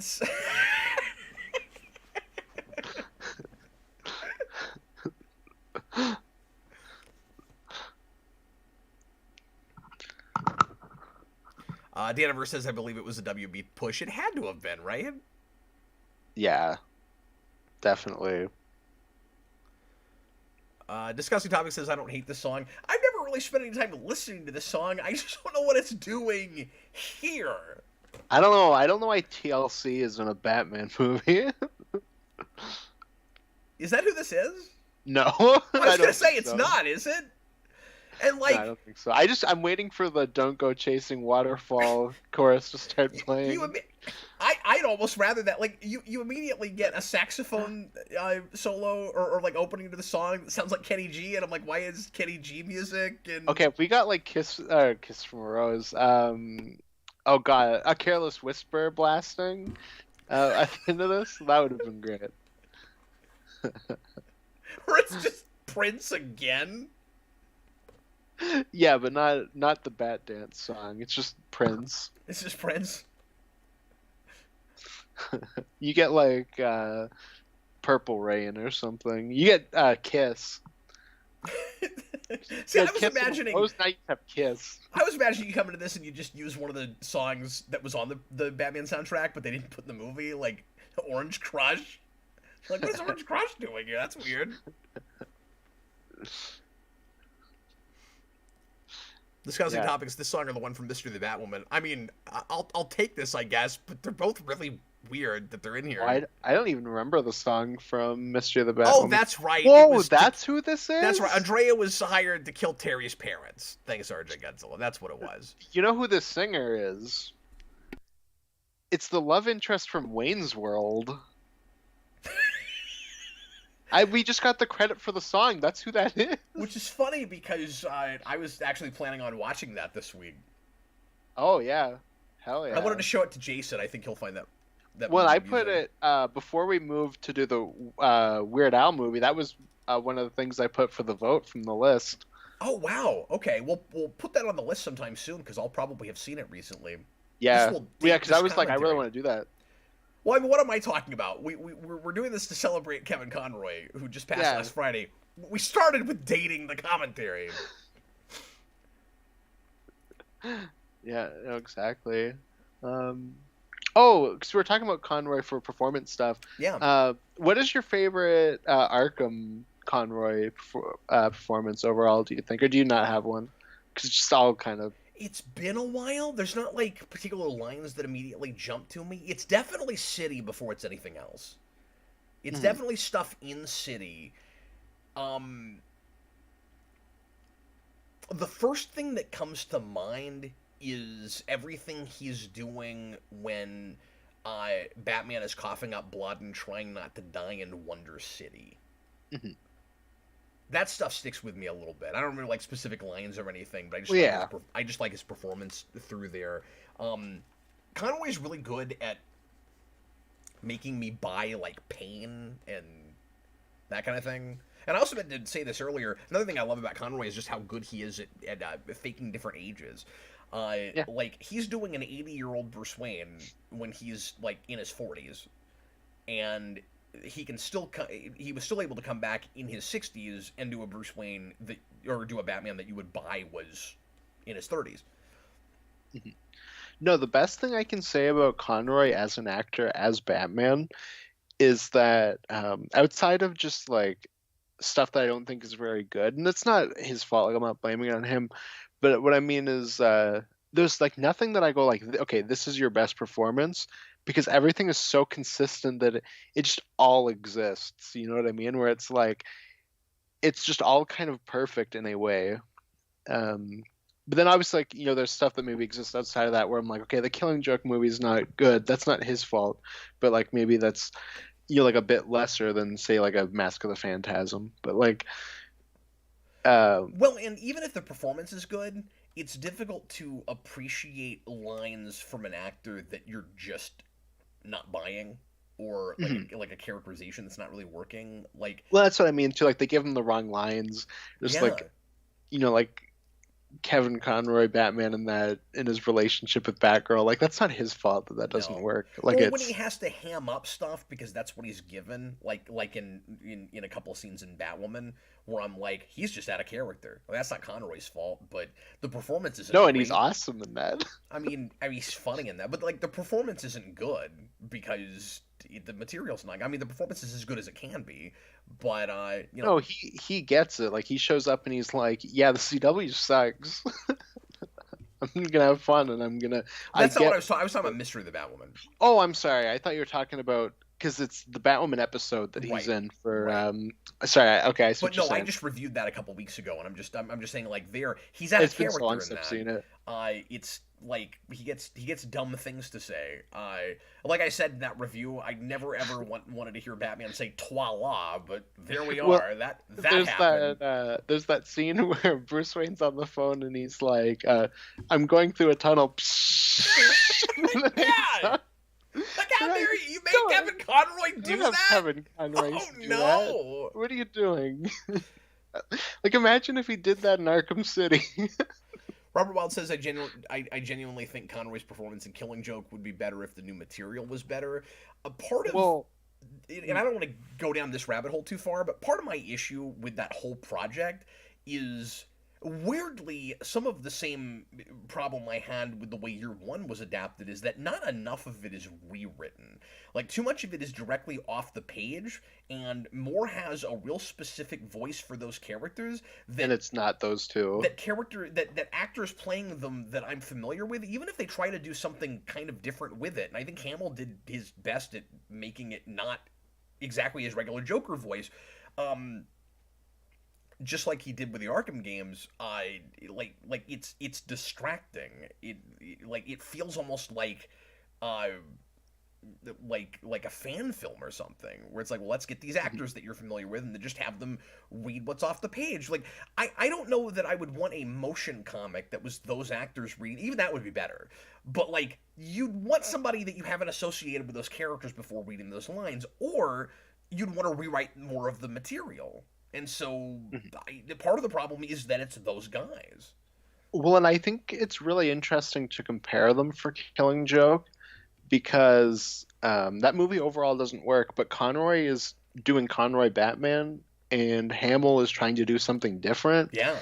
And they're both not gelling in different ways because the material. And you're right, like I don't think that they're the right choices for that book if you're going to adapt it straight. Also, cut out that opening. Yeah, of course. No, and Robert Wild is right. Like, the new material doesn't help at all. But like, I don't know how much that ultimately elevates the performances, because I didn't need those guys doing those voices. And also, more has I've never understood why Hamill wanted to do Killing Joke so bad, and that was because it's the big Joker thing. Yeah, because if you, and I'm not saying he didn't read it. I'm sure he's read it, but like you sit down and you read that and like, I don't get his voice in my head. Like, that's not the voice. That's the place to have Tim Curry Joker. Dude, you're not wrong. You know, that's like that kind of more gravelly voice, I would think. But Austin, if you don't mind, let's hang out for another 3 or 4 minutes or so. Yeah, absolutely. I'd love to just chat more Conroy stuff with you. That's what I was going to suggest. Folks, please leave any other just like thoughts or feelings about Kevin Conroy and his passing in the comments right now, because there were some really cool things I wanted to read from the beginning, and then we got into this and they disappeared, and I should have copied and pasted them somewhere, but I didn't. I'm going to see if I can pull those up, but I don't think I'm going to be able to.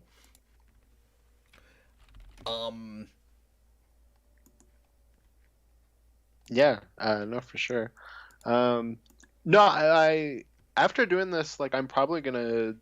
I actually have to go back and finish Arkham Knight because I stopped it a little bit ago. But I really want to play Asylum right now. Game is such like comfort food for me, where like I can beat it like that. I wish I was better at video games. I don't have that, because there's a couple places I always get stuck and I forget like where to go. But like, I don't know. For the most part, obviously I can rush through that faster than the other two, but they're a lot bigger. And I wish we had one more that was a haunted house game like that was. Mm-hmm. No, if we are like, not if, when we finally hang out in person, I'll have to like take you through that game because I know it so well. And like, one of my favorite things as a kid was always You're gonna make me feel even more inadequate than I do right now. So thanks for that. Well, one of my favorite things when I was younger is because I've beaten that game a billion times. Like, I know it like the back of my hand, but it would be like, okay, I'm not doing anything this Saturday. I'm gonna beat that game, but here are like the ways I'm going to tie my hands behind my back when I play it this time. Oh. Like it would be like, okay, like I can play it, but I can't use detective vision, or like something like that. Like you pick like handicaps and then you run through it like that. And just like random stuff like that. I would never do that. I'm already too bad at video games. Like do an entire playthrough, but you can't do any stealth takedowns. John Kelling just wrote, I thought Cap was about to ask us to leave. So we're going to hang out for another 3 or 4 minutes. All of you people get out of here. Get out. Jar Jar Ad, $5 super chat. Kevin Conroy voiced Batman in Gotham Knights. That is true. The anime anthology film set in the Nolan Batman canon, kind of. It pretends like it is. And he says, so there's that. Yeah, and that Part of whole what's thing. weird about it too is that It's it's supposed to be like Nolan, but it's his voice, and is then that like Christian Bale does the video game, so you're like, why? well, The, and the, it's the Batman Begins game, you're like, why couldn't Christian Bale had come in and done this animated film? well, and he has like a more comic book Batman costume in that movie, so it like helps it to feel like it's not that version of the character, Yeah, even though except it keeps reminding you it is with certain characters and story choices and stuff.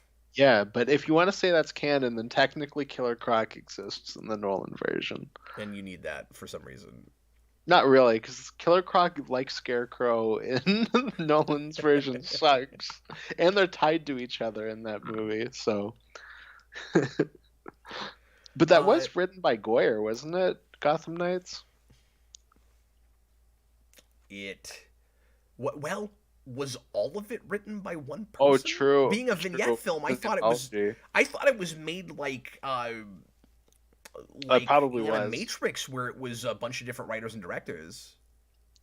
That no, that is probably true. Which is why some of them are better than the others. But I You think know, I think I'm right about that. I don't know. you know what the weirdest one is? I've Just 'cause still it's never supposed done a to be rewind on Nolan. that. Oh yeah. I have recently put it on a list for the rewind selection board, and I haven't had enough takers for it yet, which is fine by me. But eventually, I'll have to review that. You know what the weirdest vignette in that is? Like, since it's supposed to be Nolan, it's that one where Lucius Fox gives him that technology where if you get shot with a bullet, like the bullet automatically like Matrix dodges around you, and he's Oh like yeah, running around and people are shooting him and they're like bouncing off of him. I don't know if you remember that. I do. I forgot It's about it so until you mentioned it. weird. But well, I guess you can have that in a world that had a water evaporating machine. No, it's still kind of out there. Shane Williams, who is the best Batman voice now besides Kevin Conroy? Bruce Greenwood or is it Diedrich I'm Bader? I gonna give can't it to remember. Diedrich Bader before anybody. It's I between think. those two, I think, for me. Well, and I would have to go back and look at a list of actors that have played him once or twice in direct to animated movies because or direct to video animated movies because Yeah. some of those I've been really impressed with, but just in the moment I'm not remembering them. Like Greenwood is really good, and I think he's done it a couple of times in even different continuities. Well, yeah, because he was also Batman in Young Justice. Was he? I didn't even know Yeah. that, or I'd forgotten. Yeah, Um, because my uncle showed me the first season, and I was like, "Whoa! Like Bruce Greenwood's Batman in this? Like, I only know him for Red Hood." who did it in Long Halloween? Because I liked that one. I don't remember. The guy who plays Batman in that is really good, but it's not jumping out at me either his performance or his name. But I'll take a look. Yeah, But yeah, I don't. that guy's good. I don't know that it's even anybody I know, but yeah, I would have to look at a list. But just off the top of my head, I'm gonna say Bader. No, and I mean he is great. Oh, it's Jensen Ackles. Is it really? Yeah, I that's forgot right. I about remember when that. they announced that because it was like, whoa, like that's who they And got. yeah, and he voiced Jason Todd in None of the Red Hood, Yep, exactly. and he's phenomenal in that. No, he's really good as both of them. Well, then that means Ackles needs to get more voice work because apparently he's Yeah, great. Wow, I'd yeah. forgotten that's who that was. I'd also like DiMaggio to play Joker more often. And I don't need him to be like the main Joker, but I'm cool with like he's Joker like now and then because part of what's cool about him is that he's so different. So it's like it's neat to have him as Joker every now and then. I agree. Yeah, and I just don't want anybody doing like Hamill impressions anymore. No, that's why I don't like what's his face's Joker, Troy Baker. Yeah, me neither. It's just Diet Hamill. Like I don't care. And Baker has done Batman. Hmm. I think Yeah, maybe just a Lego thing, or has he done actual legitimate Batman in wasn't he something? wasn't he Batman in the Ninja Turtles crossover? Maybe he was, yeah. And Oh, that was fine for that version. yeah. I don't know. Troy Um, Baker's one of those voice actors that's hired for everything, and I'm like, he's fine and stuff. Bader and Conroy were friends, Oh yeah, that's pretty cool. like pretty close. Like Conroy went to his house and stuff. Hmm. Oh, if only we had Conroy in DCEU, since we have Bader in that. Um, Whatever. Yeah, and I think the only time they ever did voice work together was probably in that that one kind of dark episode of Brave and the Bold, right?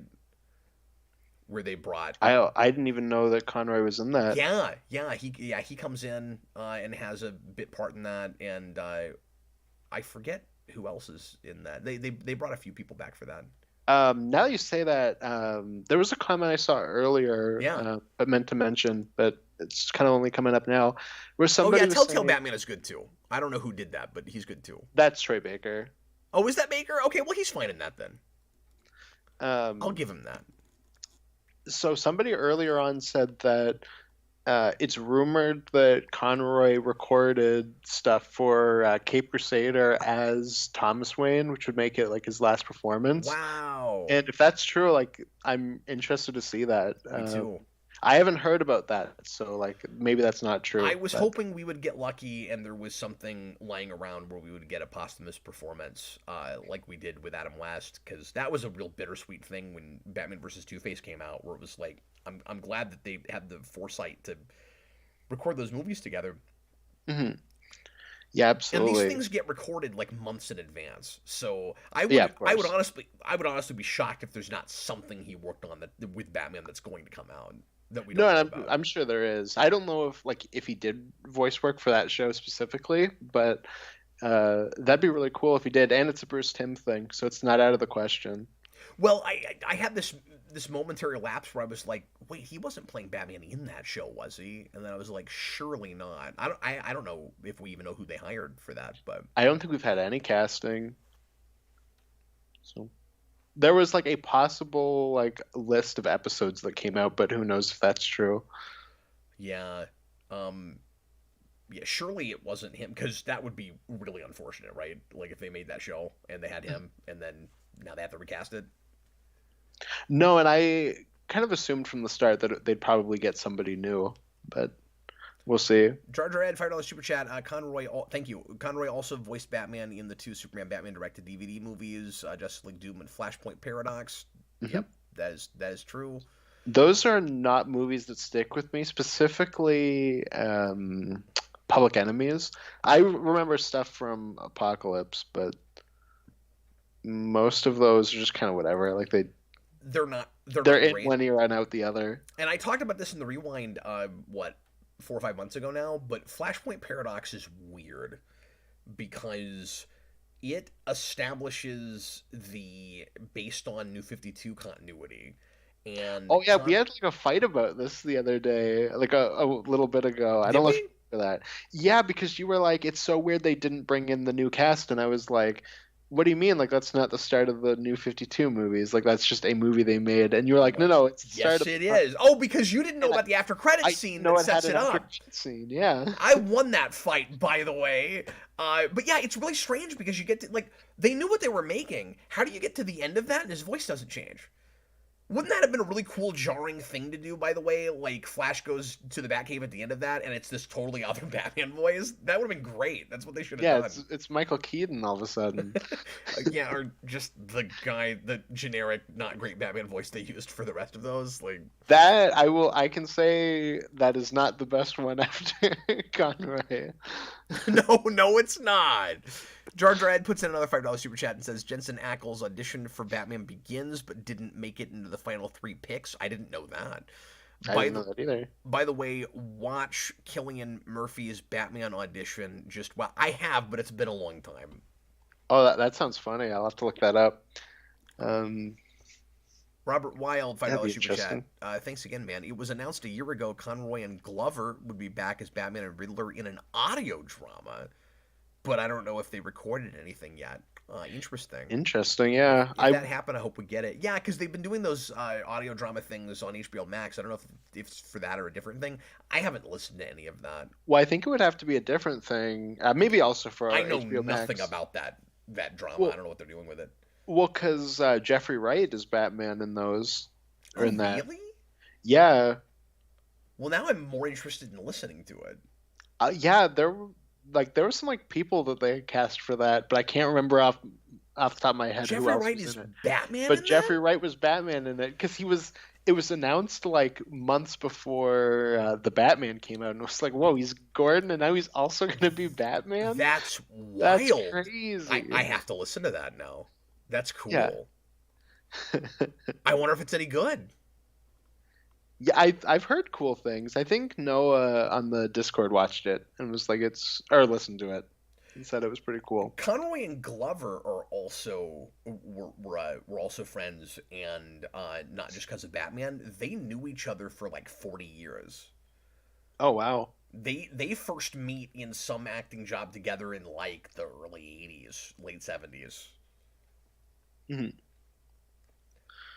Uh, Yeah. but yeah, I didn't want to talk too much about his personal history, just because we were watching a movie and I wanted to make sure that we talked a little bit about the film, and because I didn't want to, like I said earlier, just make this like look at all these factoids I know about Kevin Conroy, but also because I think everybody needs to go.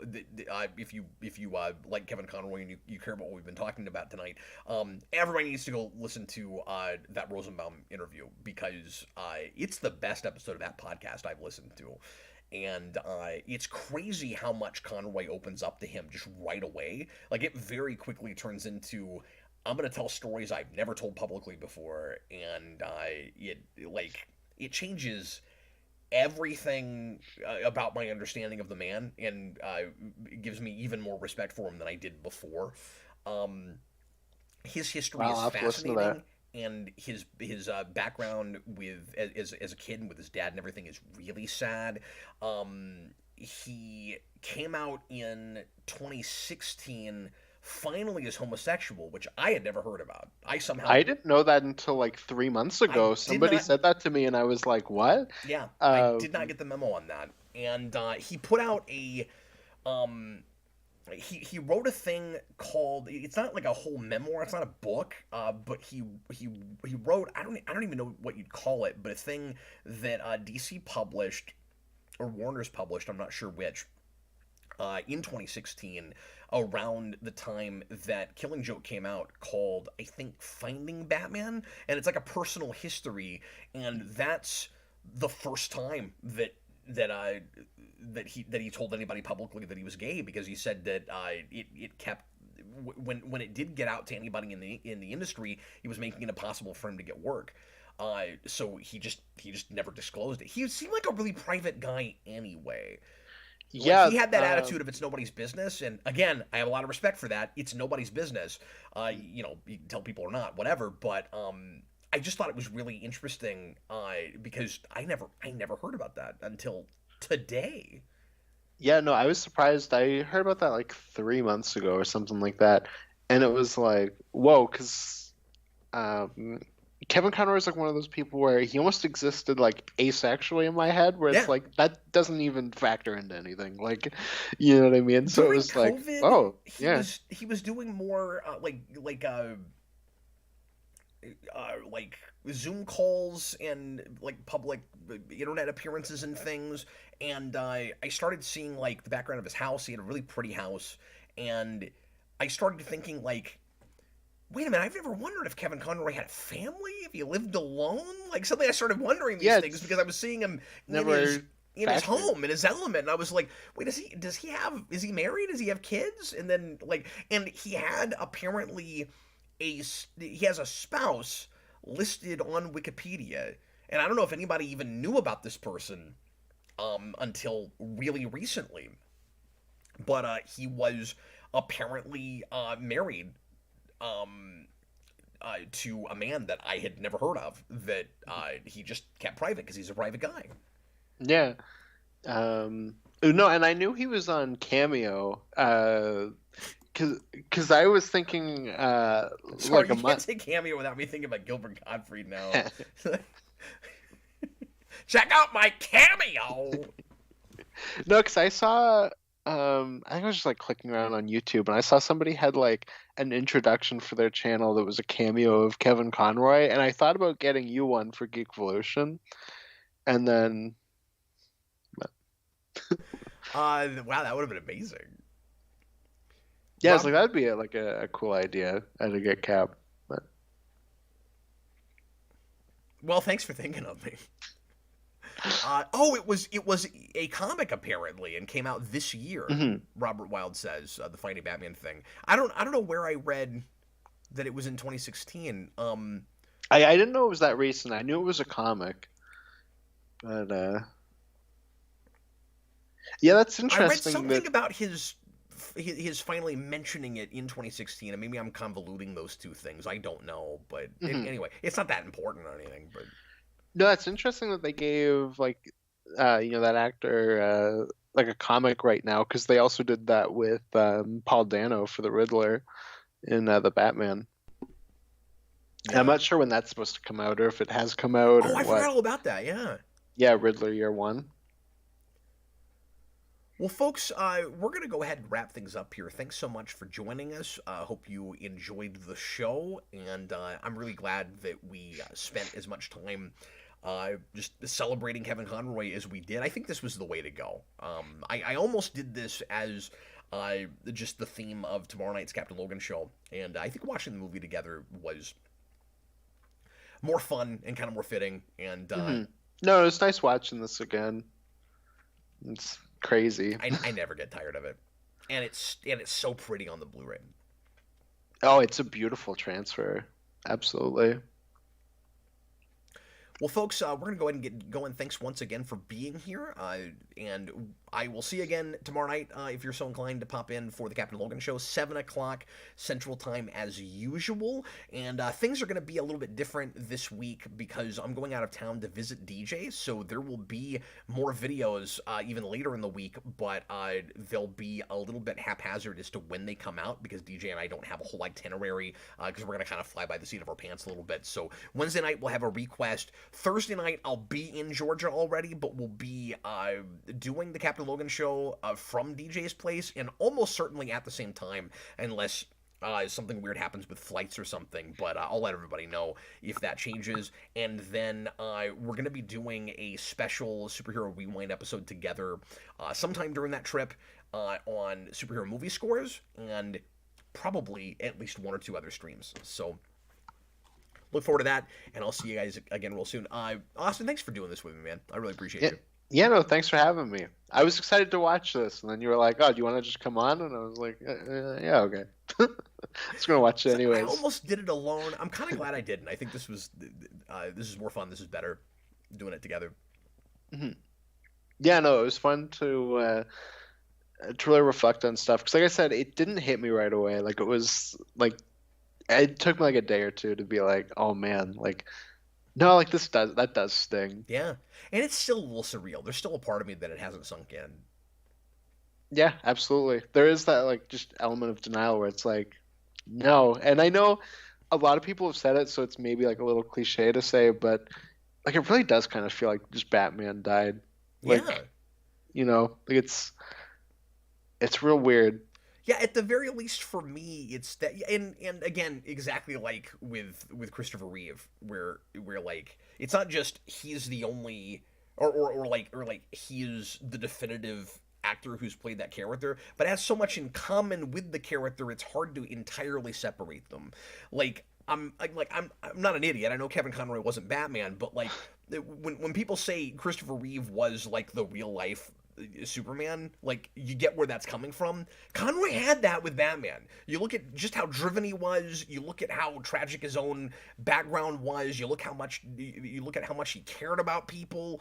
But how also somewhat like grizzled he was, like Bruce Wayne. Like there's so much there that's the same. Well, and what's interesting about the two of them is because you look at Christopher Reeve and even just visually, you see that guy and you go, "That's Superman." Like he's Superman, and then he talks and it's like, "Oh, he's Superman." Yeah, Kevin Conroy has that while also not looking like Batman. Like, but you that's how still much look you at him. associate it. Yeah, That's how much he just like embodies that character in the same way that Christopher Reeve does. That it doesn't even matter that he doesn't look like Batman. You still look at him and you go, "That's Batman." Like, yeah. mm-hmm, absolutely. And it's just it's hard for me because it feels like, and some of it is like the sheer number of like famous people that were uh, I don't know, influential for me when I was younger, or uh, helped or work formative, I guess is the word that I'm looking for me, like all coming together and passing away within the last few years. And I'm going like, again, speaks to your own mortality. I'm getting older. The world is changing. It feels like the world that shaped me is leaving, and I'm having, just full disclosure, I'm having a hard time coming to terms with that. Like, you don't want to live in the past. You don't want to like not move forward and just like recede back into years ago and pretend like things aren't changing. But like, it's also hard not to resist that change. And whenever somebody major like this isn't with us anymore, it just speaks to it feels even more like I'm losing grip on the world that made me and that I know we're not in it anymore. And that's hard. That I'm resisting. Yeah, no, And absolutely. again, I I'm mean, not special. Everybody has to deal with this. Everybody lives through this. no, and I had that recently. I found out 5 minutes before we did the 24-hour stream. I had a cancer scare with my mom, and it was like very like, oh man, like it's the type of thing that puts you in a place, and you realize like, yeah, like it's not always going to be the same. Yeah. You know, like Jareth Gerhardt makes a good point here and says, with his being gay, he was living a double life in a way like Batman. Like, again, he has so much in common with the actual character. It's wild. mhm. No, absolutely. No, I Okay, mean, I'm sorry. What were he you is gonna say? Batman. He is the Knight. He is vengeance. He is all three of these things. I like how we were wrapping things up, and then both of us had this moment of like, there's stuff we haven't said that needs to be said, right? Thanks for doing that. Anyway, we're gonna go ahead and get going. I was Captain Logan. This was Austin, the Day Ghost. Bye. Everybody have a good night. Take care of yourselves. Appreciate you.